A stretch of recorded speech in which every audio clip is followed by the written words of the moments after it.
కానీ దేవుడు ఆలోచనలు వేరు వేరు, మనుషుల ఆలోచనలు వేరు. వేరు.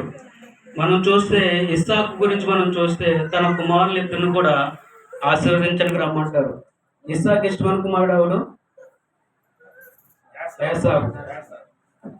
అంటే ఇద్దరికి ఇష్టమే, కానీ ఎవరిని ఆశీర్వదించబడటానికి యాకోబు ఏసావు అనుకున్నాడు, ఏసేపు అనుకున్నాడు, పెద్ద కుమారుడు అనుకున్నాడు. కానీ దేవుని ఆలోచనలు ఉన్నాయి చిన్న కుమారుడు యాకోబు మీద ఉన్నాయి.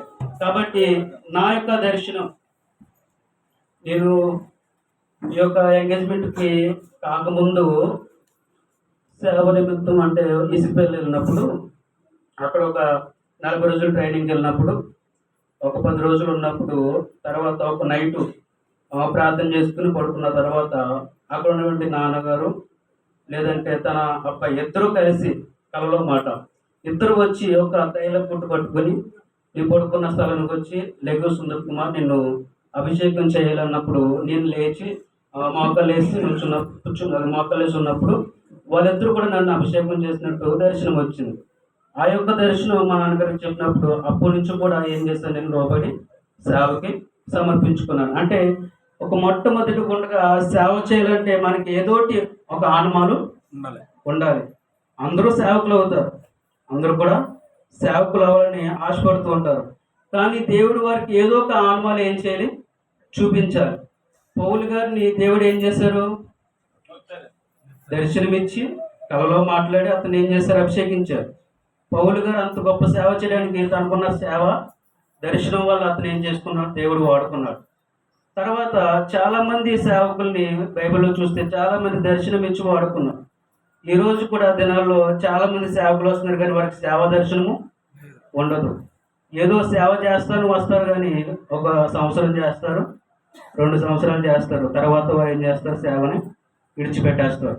కానీ నిజమైన సేవకుడు ఎలాగుంటారంటే ఒక సేవా దర్శనం కలిగి సేవ చేస్తే దేవుడు అతన్ని ఏం చేసుకుంటాడు, వాడుకుంటాడు అన్నమాట. దేవునికి స్తోత్రం, హల్లెలూయా. రెండోది చూస్తే నా యొక్క మ్యారేజ్ విషయంలో కొన్ని సంవత్సరాలుగా అనుకుంటున్నారని నాకు తెలుసు, కానీ అంతగా నేను పట్టించుకునేవాడిని కాదు. భూషణయ్య గారు అంటూ ఉంటారు, అల్లుడు అల్లుడు అని అంటూ ఉంటారు, కానీ పెద్దగా నేను పట్టించుకునేవాడిని కాదు.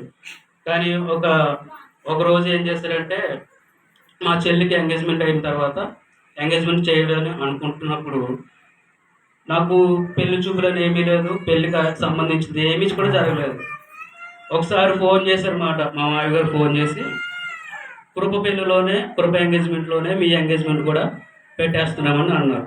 అప్పుడు నేనేమనుకోలే, ఇదేంటంటే నాకు ఒక్క మాట కూడా చెప్పలేదు, ఇంట్లో కూడా చెప్పలేదు.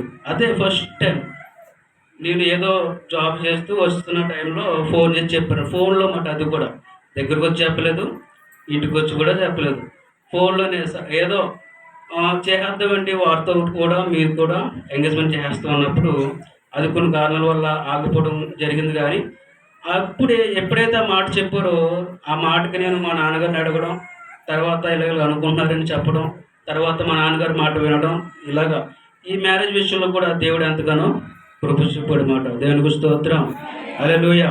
ఈ మ్యారేజ్ చేయడానికి కూడా దేవుడు ఎంతగానో కృప చూపాడు మాట.